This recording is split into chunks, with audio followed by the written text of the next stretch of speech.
आणि आता बातम्या पाहूयात सविस्तर थेट जाऊयात भारतीय विमा कर्मचारी सेना महासंघाच्या कार्यक्रमात मुख्यमंत्री उद्धव ठाकरे बोलतात।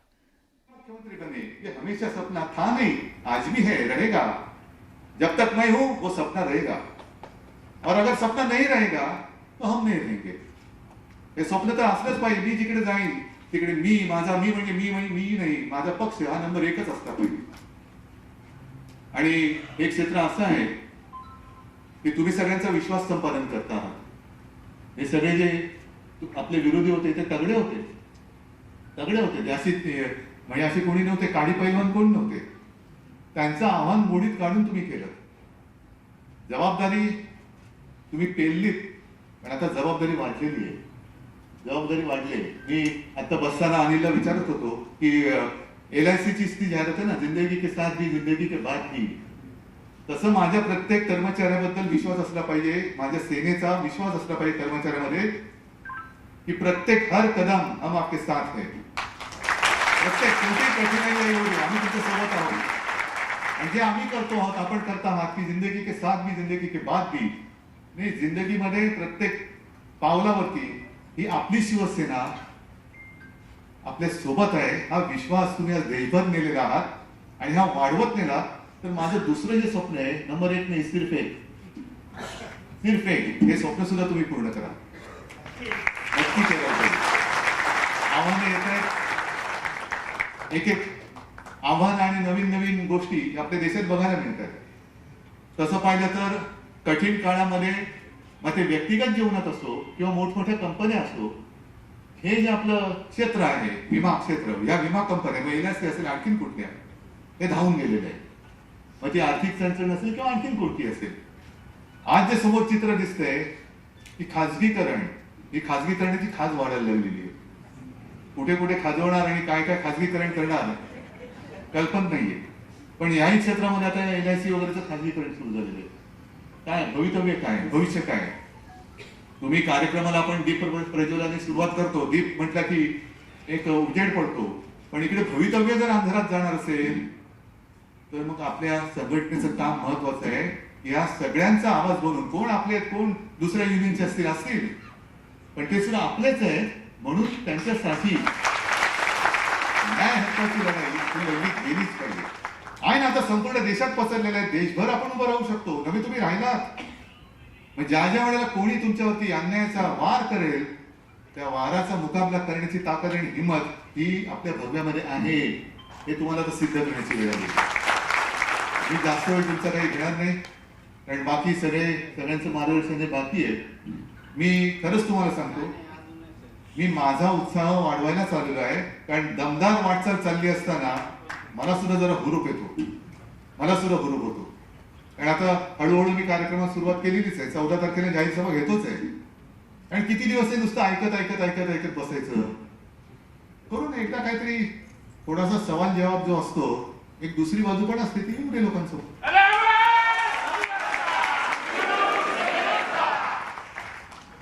आणि म्हणून पुन्हा एकदा, कारण काय होतं, आज मी जास्त काय नाही बोलणार असं बोलतो ना, तो जास्त बोलतो। तर आता अधिक न बोलता मी तुमच्या सगळ्यांचं अभिनंदन करतो आणि भावी वाटचालीसाठी सर्वांना शुभेच्छा देतो। आपल्या सर्वांचं सहकार्य हे असंच लाभत राहू दे अशी विनंती करतो। जय हिंद, जय महाराष्ट्र।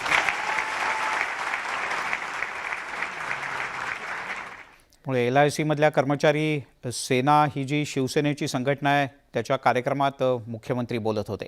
आणि आता पाहूयात आज दिवसभरातल्या 3 महत्त्वाच्या बातम्या, ज्या आपल्याला बुलेटिनच्या सुरुवातीला माहिती असणं आवश्यक आहे। त्यातली पहिली महत्त्वाची बातमी आहे ती म्हणजे रवी राणा आणि नवनीत राणा यांच्या विरोधात जी वेगवेगळी कलमं लावली आहेत, त्यात देशद्रोहाचं कलम लावलं आहे, पण या राजद्रोहाच्या आणि देशद्रोहाच्या गुन्ह्यावर मुंबई सत्र न्यायालयानं ताशेरे ओढले आहेत। त्यांच्यावर लावलेलं राजद्रोहाचं कलम हे चुकीचं असल्याचं न्यायालयानं म्हटलंय। दुसरीकडे हे सगळं घडत असताना मुख्यमंत्री उद्धव ठाकरे हे मुंबई उच्च न्यायालयाच्या मुख्य न्यायाधीशांच्या भेटीला पोहोचले। तब्बल 1.5 तास दोघांमध्ये बातचीत झाली। न्यायालयानं आजच फटकारल्यानंतर झालेल्या बातचीतीला त्यामुळेच राजकीय वर्तुळात चर्चेची फोडणी मिळाली। तिकडे आपल्या भाषणानंतर राज्यात भोंग्याच्या आंदोलनामुळे पुन्हा एकदा चर्चेत आलेल्या राज ठाकरे यांच्यावर ताशेरे ओढण्याचा सपाटा लावलाय राष्ट्रवादी काँग्रेसचे नेते आणि उपमुख्यमंत्री अजित पवार यांनी। आजही त्यांनी राज ठाकरे यांच्यावर तोंडसूक घेण्याची संधी काही सोडली नाही.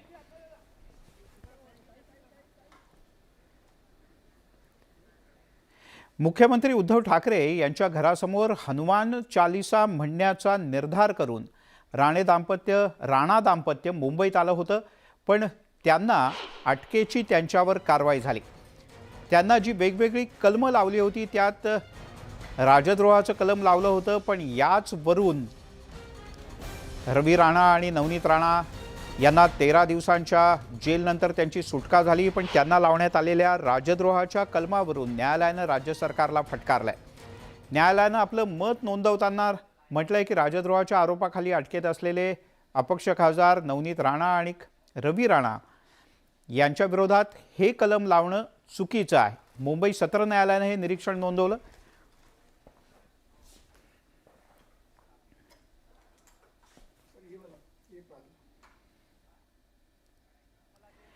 याच संदर्भात काही महत्त्वाच्या मुद्द्यांवर आपण नजर टाकूयात. आपल्याला हा विषय त्यामुळे अधिक स्पष्ट व्हायला मदत होईल. कायद्यानं प्रस्थापित केलेल्या शासनाच्या विरोधात विद्वेष, तिरस्कार अथवा विद्रोह पसरवणं किंवा तशा प्रकारचा प्रयत्न करणं याला राजद्रोह असं कायद्यामध्ये म्हटलेलं आहे. पण मग भारतीय दंडसंहितेच्या 124(अ) या कलमाच्या नुसार हे गुन्हे दाखल केले जाऊ शकतात. तुम्ही जर का असं केलं तर तुम्ही राज्याच्या विरोधात बोललात, लिखाण केलं, काही चिन्हांचा, दृश्यांचा किंवा हावभावांचा जर का वापर केलात तर हा कायदा तुम्हाला पोलीस लावू शकतात आणि या कायद्यानुसार गुन्हा दाखल करू शकतात. तसाच राणा पती पत्नींवर दाखल करण्यात आला.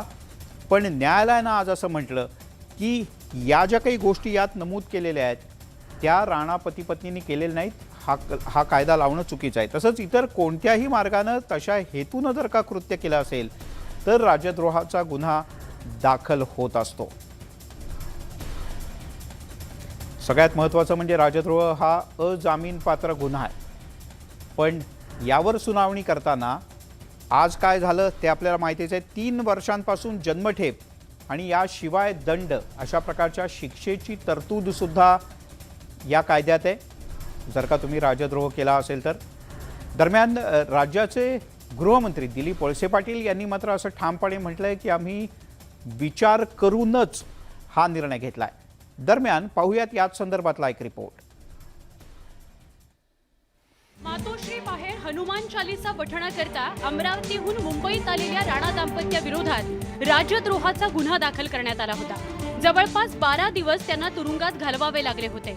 दरम्यान नवनीत आणि रवी राणांविरोधात दाखल केलेला राजद्रोहाचा गुन्हा चुकीचा असल्याचं निरीक्षण जिल्हा सत्र न्यायालयानं नोंदवलंय. अर्जदारांनी मुख्यमंत्री उद्धव ठाकरेंविषयी केलेली वक्तव्य अत्यंत आक्षेपार्ह होती. राज्यघटनेप्रमाणे असलेल्या भाषा आणि अभिव्यक्ती स्वातंत्र्याच्या मूलभूत हक्काची मर्यादा अर्जदारांनी ओलांडली. मात्र त्यांची वक्तव्य ही कायदा सुव्यवस्था बिघडवण्याच्या किंवा सरकारविरोधात चिथावणी देऊन हिंसा घडवण्याच्या उद्देशानं होती असं दिसत नाही. फक्त अयोग्य आणि बदनामीकारक शब्दांचा वापर राजद्रोहाचं कलम 124(अ) लावण्याकरता पुरेसा नाही असं महत्त्वपूर्ण निरीक्षण न्यायाधीश राहुल रोकडे यांनी नोंदवलं. न्यायालयाच्या या महत्त्वाच्या निर्णयानंतर भाजप आक्रमक झालाय. ठाकरे सरकारनं राणा कुटुंबाची माफी मागावी अशी मागणी राम कदमांनी केली आहे. या 3 पक्षाच्या सरकारनं याही अगोदर स्वतःचा राजकीय हिशोब चुकता करण्यासाठी अनेकांवर खोटे गुन्हे लावले, तुरुंगात डांबलं. तुम्ही सरकार चालवताय का राजकीय हिशोब चुकता करण्याची फॅक्टरी चालवताय? महाराष्ट्र सरकारनं राणा परिवाराची, त्यांच्या लाखो मतदारांची माफी मागितली पाहिजे. तर न्यायालयाच्या या निरीक्षणानंतर देशात दिलासा घोटाळा सुरू असल्याची प्रतिक्रिया संजय राऊतांनी दिली. हल्ली या राज्यामध्ये किंवा देशामध्ये जो दिलासा घोटाळा सुरू आहे त्या दिलासा घोटाळ्यामध्ये अनेक कंगोरे, गुन्हे किंवा आरोप फक्त आमच्यावर सिद्ध होतात. तुरुंगातून बाहेर आल्यानंतर नवनीत राणांवर लीलावती रुग्णालयात उपचार करण्यात आले. दरम्यान भायखळा कारागृहात प्रशासनानं दुर्लक्ष केल्यामुळे नवनीत राणांची तब्येत खालावल्याचा आरोप करण्यात आलाय. कोर्ट का जो ऑब्जर्वेशन है मुझे लगता है योग्य है कि एक महिला के ऊपर कितना अत्याचार हुआ है, कितना उसको अपमानित किया जा रहा है, कितनी पीड़ा पहुंचाई है। जिस राज्य में महिलाओं का सम्मान किया जाता था उसी राज्य ने, उसी मुख्यमंत्री ने, जो मुख्यमंत्री यहाँ पे है, उन्होंने खुन्नस की और द्वेष की राजनीति यहाँ पे की है। और मुझे लगता है इतना घमंड रावण में भी नहीं था। सध्या अटी शर्तींवर राणा दाम्पत्य जामिनावर बाहेर आहे। विशेष म्हणजे कोर्टानं राणा दाम्पत्यानं अशा प्रकारच्या गुन्ह्यात पुन्हा सहभाग घ्यायचा नाही असंही म्हटलंय। त्यामुळे राणा दाम्पत्य पुढे काय भूमिका घेणार हे पाहणं महत्त्वाचं ठरणार आहे। अजित मांढरेसह bureau report, news 18 Lokmat, Mumbai.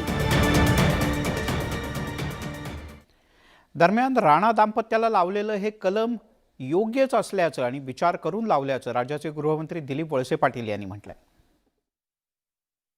आता असं आहे की न्यायालयांनी काय टिप्पणी करायची हा न्यायालयांचा अधिकार आहे, परंतु पोलीस कुठलाही गुन्हा दाखल करत असताना त्याचा सगळ्याचा अभ्यास करूनच दाखल करत असतात।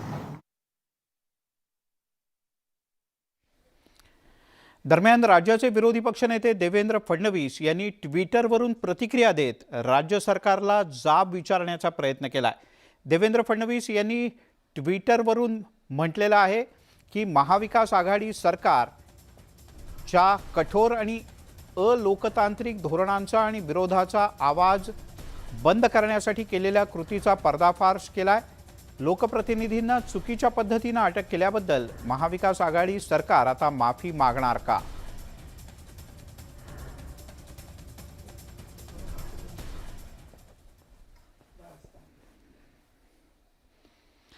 तिकडे न्यायालयानं हे फटकारत असतानाच एका पूर्वनियोजित भेटीनुसार राज्याचे मुख्यमंत्री उद्धव ठाकरे हे मुंबई उच्च न्यायालयाचे मुख्य न्यायाधीश दीपांकर दत्ता यांच्या भेटीसाठी आज संध्याकाळी मुंबई उच्च न्यायालयाच्या परिसरात पोहोचले। या दोघांमध्ये सुमारे 1.5 तास चर्चा झाल्याची माहिती मिळते। मात्र अचानकपणे मुख्यमंत्र्यांनी घेतलेल्या या भेटीमुळे अनेक तर्कवितर्क सुद्धा राजकीय वर्तुळात लढवले जात आहेत। योगायोग असा की आजच सकाळी सत्र न्यायालयानं राणा दाम्पत्याच्या मुद्द्यावरून राज्य सरकारला फटकारलं होतं आणि संध्याकाळी न्यायालयाचं कामकाज संपायच्या काही वेळ आधी मुख्यमंत्री उद्धव ठाकरे हे मुख्य न्यायमूर्तींच्या भेटीसाठी मुंबई उच्च न्यायालयात पोहोचले। मुख्यमंत्री हायकोर्टाच्या जजला भेटायला गेले। कोण? मुख्यमंत्री राज्याचे मुख्यमंत्री आहेत। विधी व न्याय खाते ते सांभाळतात, प्रमुख सांभाळतात। त्याच्यामुळे अशा भेटीगाठी होत असतात।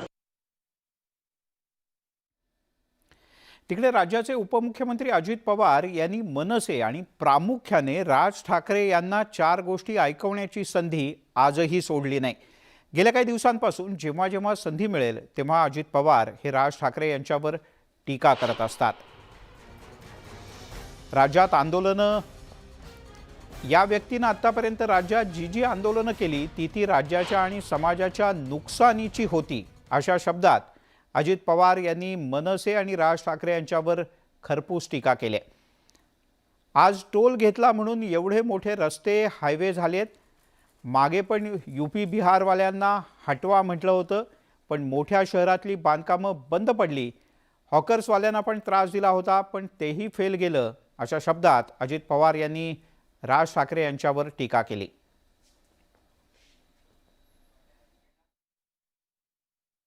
मागं सांगितलेलं होतं टोल बंद करणार। आपल्याच पुणे मुंबईच्या टोल नाक्यावर गर्दी केली होती, सगळे कॅमेरे असे लावले होते, इकडून आला तिकडून आला, काही पुढे झालं नाही, काही पुढे झालं नाही। 2 दिवस का 1 दिवस तिथलं चाललं, ते सगळं आंदोलनाचा भाग, काही होत नाही। ह्या व्यक्तींनी आतापर्यंत जी आंदोलनं गेली ती आपल्या राज्याच्या नुकसानीची होती, समाजाच्या नुकसानीची झाली। टोलच्या संदर्भात जर उद्या टोल बंद झाले तर हे सगळे देशामध्ये नॅशनल हायवेची कामं चालली आहेत। यूपी बिहारवाल्यांनो चले जाओ, सगळे पुणे, मुंबई, औरंगाबाद, नाशिक, नवी मुंबई सगळ्या शहरातली बांधकामं बंद पडली। सगळे बिल्डर लोक म्हणले आमच्याकडे काम करायला मजूर राहिला नाही, आपण पण हटाव हटाव। अरे काय हटाव? ही लोक गेल्यानंतर सगळी कामं थांबवली। शेवटी ज्या व्यक्तीनं UP बिहारवाल्यांनी इथं काम करायचं नाही सांगितलं, पुन्हा त्या लोकांना आणावं लागलं. ह्यांची भूमिका बदलावी लागली. सोडलीच ना भूमिका का ठेवली?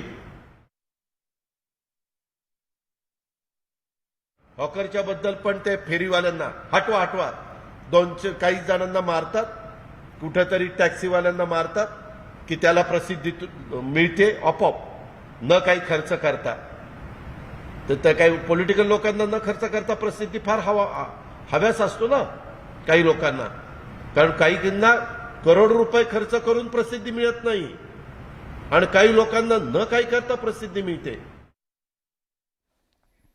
तिकडे मुंबई महानगरपालिका वगळून राज्यातल्या अन्य महापालिका आणि नगरपालिकांसाठी एक महत्त्वपूर्ण निर्णय सरकारनं घेतला होता. बहुसदस्यीय प्रभाग रचना पुन्हा एकदा आणण्याच्या राज्य सरकारच्या निर्णयाविरोधात एक याचिका दाखल झाली होती न्यायालयात, पण न्यायालयानं ही याचिका फेटाळून लावली आहे. त्यामुळे महाविकास आघाडी सरकारला मोठा दिलासा मिळाला आहे.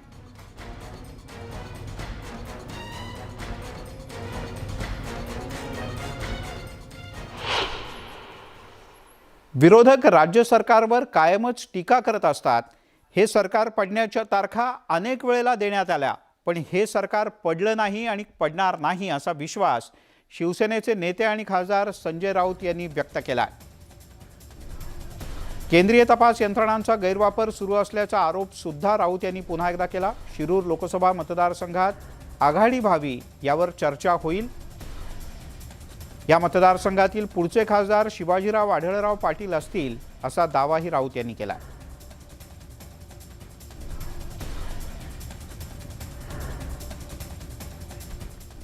पत्त्याच्या बंगल्यासारखं ही महाविकास आघाडी कोसळून जाईल अशा प्रकारे विरोधकांचं मत होतं. देव पाण्यात घालून बसले होते. तारखा न तारखा देत राहिले. 11 दिवसांनी, 2 महिन्यांनी, 3 महिन्यांनी, आता उद्या, आता कोणीतरी 1 जून हा शेवटची तारीख दिलेली आहे. पण मी एवढंच सांगेन की शिवाजीराव आढळराव पाटील यांच्या मागे शिवसेना आणि उद्धव ठाकरे ठामपणे उभे आहेत. आम्ही सगळे उभे आहोत. शिवाजीराव पाटील म्हणजे आढळरावांचा जो सन्मान आहे, त्यांनी इतके वर्ष या मतदारसंघात आणि संपूर्ण जिल्ह्यात जे काम केले त्याची नोंद इतिहासात आहे. आणि कोणी काही म्हणत असलं तरी भविष्यात आढळराव हे संसदेमध्ये असतील हे तुम्हाला मी खात्रीनं सांगतो. आगामी महानगरपालिका, जिल्हा परिषद आणि पंचायत समित्यांच्या निवडणुकांच्या करता महाविकास आघाडीमध्ये नव्हे तर शिवसेनेमध्ये भाजपचे अनेक आमदार आणि नेते संपर्कात असल्याचं, शिवसेनेत येण्यासाठी इच्छुक असल्याचं शिवसेनेचे नेते आणि शिक्षण मंत्री उदय सामंत यांनी म्हटलं आहे. मनसेच्या कार्यकर्त्यांनी डोंबिवलीतल्या मनसेच्या 2 माजी नगरसेवकांनी शिवसेनेत प्रवेश केला. याच मुद्द्यावरून बोलत असताना केवळ मनसेच नाही तर अनेक पक्षांचे नगरसेवक, माजी आमदार, विद्यमान आमदार हे शिवसेनेच्या संपर्कात असल्याचं उदय सामंत यांनी म्हटलं आहे.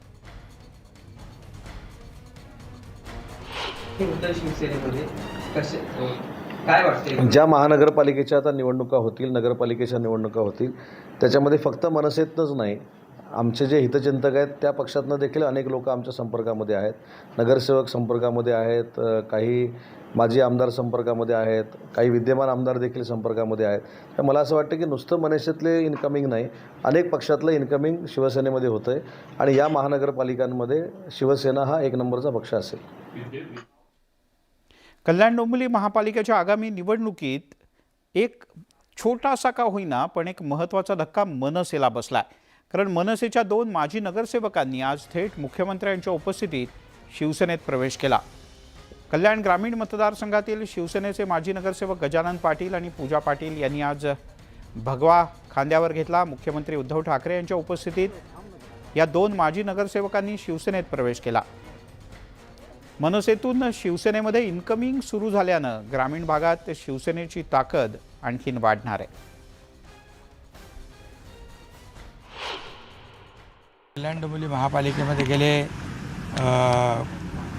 अनेक वर्ष जे शिवसेनेच्या माध्यमातून जी काही विकासाची कामं होत आहेत आणि त्याचमुळे शिवसेनेवर आणि मुख्यमंत्री उद्धव ठाकरे साहेबांच्या नेतृत्वावर अनेक लोकांनी विश्वास दाखवला, अनेक लोकांनी यापूर्वी देखील प्रवेश केलेला आहे. त्यामुळे आज देखील या सर्व मनसेच्या पदाधिकाऱ्यांचा, नगरसेवकांचा शिवसेनेमध्ये प्रवेश झालेला आहे. मी त्यांचं मनापासून या ठिकाणी स्वागत करतो आणि दाखवलेल्या विश्वासाबद्दल त्यांना धन्यवाद देतो. आत्ताच माननीय पालकमंत्री साहेब बोलले की शिवसेनेमार्फत जे विकासाचं मोठ्या प्रमाणात काम चालू आहे. खासदार साहेबसुद्धा जो हजारो कोटींची जी खासदार साहेबांची विकासाची जी कामं चालू आहेत त्याचा आम्हीसुद्धा आमच्या एरियासाठी लाभ घ्यावा. आज गेली 10-12 वर्षापासून सतत तिथली लोक आमच्यावरती विश्वास ठेवतात, आम्हाला निवडून देतात. तर खासदार साहेबांकडनं आम्हाला खूप चांगलं याच्या पुढे सहकार्य होईल आणि आमचं जे निळजे लोढा हेवन, फक्त लोढा हेवन बोलतो आम्ही, पण तिकडे हेवनसारखं करण्यासाठी साहेब आम्हाला नक्की मदत करतील. येणाऱ्या काळामध्ये अजून जे प्रवेश आहेत ते आपल्याला बघायला मिळतील नक्कीच, कारण की ज्या प्रकारे काम त्या भागामध्ये चालू आहे त्याला इन्फ्लुएन्स होऊन मला वाटतं हे सगळे नगरसेवक त्या ठिकाणी येत आहेत. विकास कसं आहे, अल्टिमेटली लोकांना विकास पाहिजे.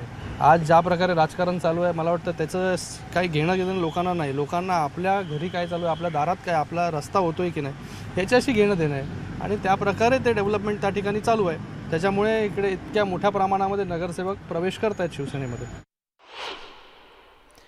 दरम्यान खोट्या केसेसची धमकी देऊन किंवा आमिष दाखवून मनसेच्या नगरसेवकांना शिवसेनेत प्रवेश देण्याचं तुच्छ राजकारण हे शिवसेनेनं केल्याचा आरोप केलाय मनसेचे डोंबिवलीमधले आमदार राजू पाटील यांनी.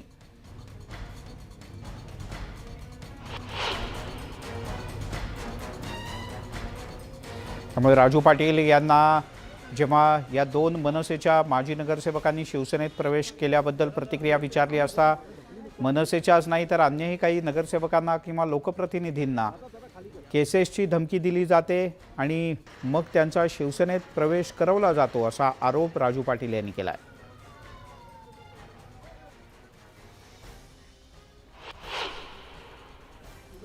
आमच्या काही केसेस MRTPच्या वगैरे काढून आम्हाला त्रास दिला जाऊ शकतो भविष्यात. त्यामुळे नाईलाजाने आम्ही त्या पक्षात जाणं आम्हाला भाग आहे. मी त्यांना बोललो की हा तुमचा सर्वस्वी तुम्ही विचार करण्यासारखा प्रश्न आहे, बाकी लोकांना माहिती आहे. परंतु या निमित्ताने मी हे सांगू इच्छितो की अशा प्रकारचं घाणेरडं राजकारण करून आपला कोणी पक्ष वाढवत असेल तर याच्यासारखी दुर्दैवी बाब नाही आहे.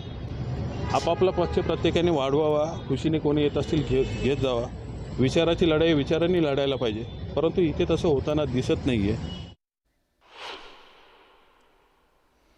आणि आता ठाकरे घराण्यातली एक गोड बातमी, कारण राज ठाकरे यांच्या नातवाचं म्हणजे अमित ठाकरे यांच्या मुलाचं नामकरण आज पार पडलं. कियान असं त्याचं नाव ठेवण्यात आलेलं आहे. अगदी मोजक्याच नातेवाईकांच्या उपस्थितीत हा नामकरणाचा सोहळा पार पडला.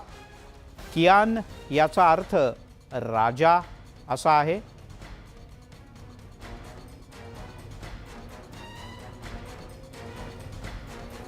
आणि या बाळाचं नाव आता कियान अमित ठाकरे असं ठेवण्यात आलं.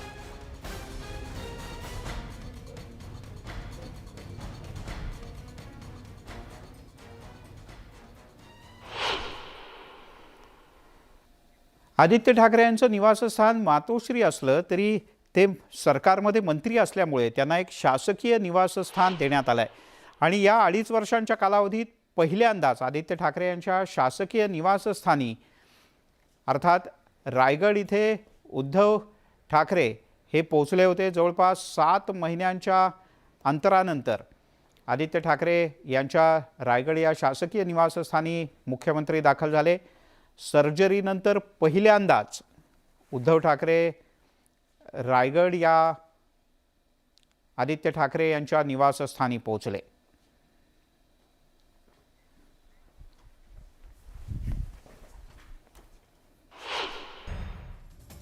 आणि आता महत्त्वाची आणि तुम्हाला हादरवून सोडणारी बातमी नवी मुंबईतून आपल्या हाती येते. नवी मुंबईच्या पावणे MIDC मध्ये अतिशय भीषण आग लागले. थोड्या 1-2 नाही तर तब्बल 7 कंपन्या या आगीच्या ज्वाळांमध्ये वेढल्या गेलेत. दुपारी 3 वाजता सगळ्यात पहिली आग लागली आणि नंतर ती झपाट्यानं पसरत गेली.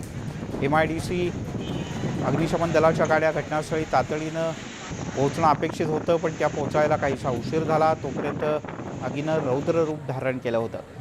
एक म्हणता एकूण अन्य 6 कंपन्या या आगीच्या भक्षस्थानी पडलेत. या आगीमध्ये 2 महिलांना कसंबसं बाहेर काढण्यात यश आलं आहे. मात्र मॅनेजर नायर आणि निखिल या 2 व्यक्ती अजूनही बेपत्ता असल्याचं कळतं. घटनास्थळी सध्या तरी नवी मुंबई मनपा, ठाणे, कल्याण डोंबिवली, सिडको, MIDC अशा एकूण अग्निशमन दलाच्या 20 गाड्या या आगीवर पूर्णपणे नियंत्रण मिळवून पुलिंग ऑपरेशन सध्या करत आहेत. आग विझवण्यासाठी MIDCकडे फोम उपलब्ध नसल्याचं उघडकीस आलं आणि त्यामुळे ही आग विझवायला आणखीन विलंब झाला. अखेर 3 तासानंतर फोम फायझर, ONGC, CISF या कंपन्यांच्याकडून फोम उपलब्ध झालं आणि नंतर ही आग आटोक्यात आणण्याचं काम आता युद्धपातळीवर सुरू झालं आहे. पहाटेपर्यंत ही आग 100% बंद होईल असा विश्वास अग्निशमन दलानं व्यक्त केला आहे.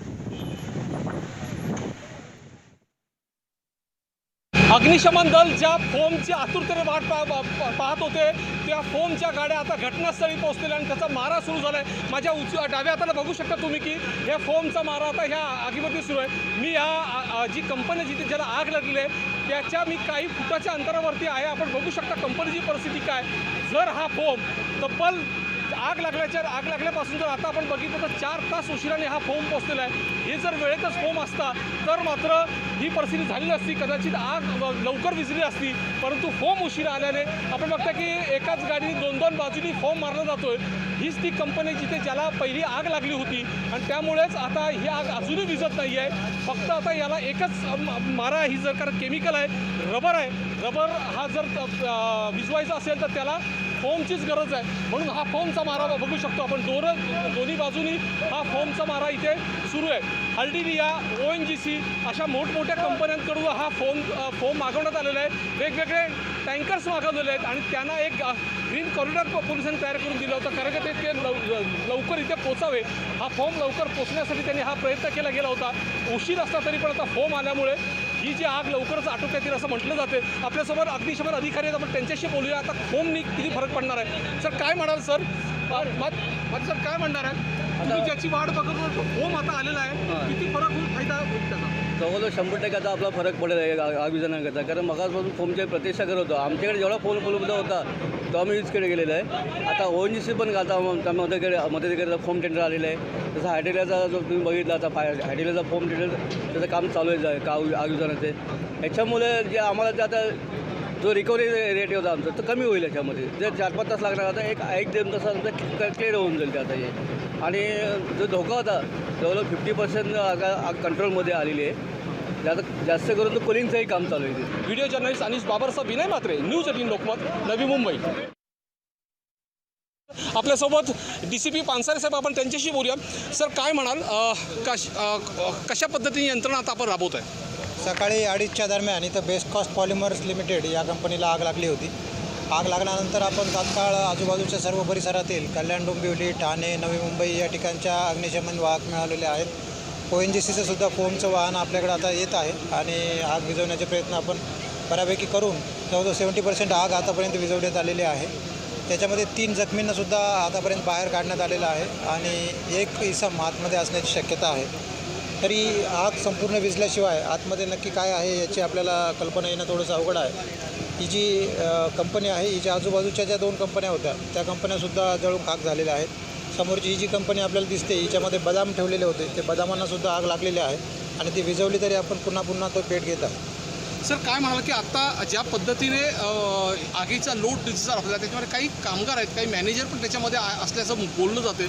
किती लोकांना आपण रेस्क्यू केलं आणि किती आतमध्ये असण्याची शक्यता आहे? 3 लोकांना आपण आतापर्यंत रेस्क्यू केलेलं आहे. अजून 1 मनुष्य आतमध्ये असण्याची शक्यता त्यांनी वर्तवलेली आहे.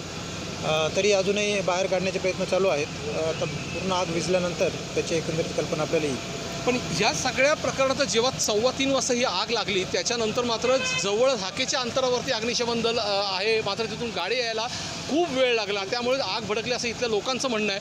काय नक्की आता याचा पुढची चौकशी कशा पद्धतीने होईल? बघू आता आग विझल्यानंतर आपण इतर सर्व कारणांची चौकशी करणार आहोत, त्याच्यामध्ये सर्व गोष्टी स्पष्ट होतील. व्हिडिओ जर्नलिस्ट अनिस बाबरचा विनय मात्रे, न्यूज 18 लोकमत, नवी मुंबई. त्यामुळे पहाटेच्या सुमारास लागलेली ही आग अखेर थोड्या वेळापूर्वी बऱ्यापैकी नियंत्रणात आली. यासोबतच या बुलेटिनमध्ये इथेच थांबूया. थोड्याच वेळात बातमी आणि बरंच काही पाहत राहा न्यूज 18 लोकमत.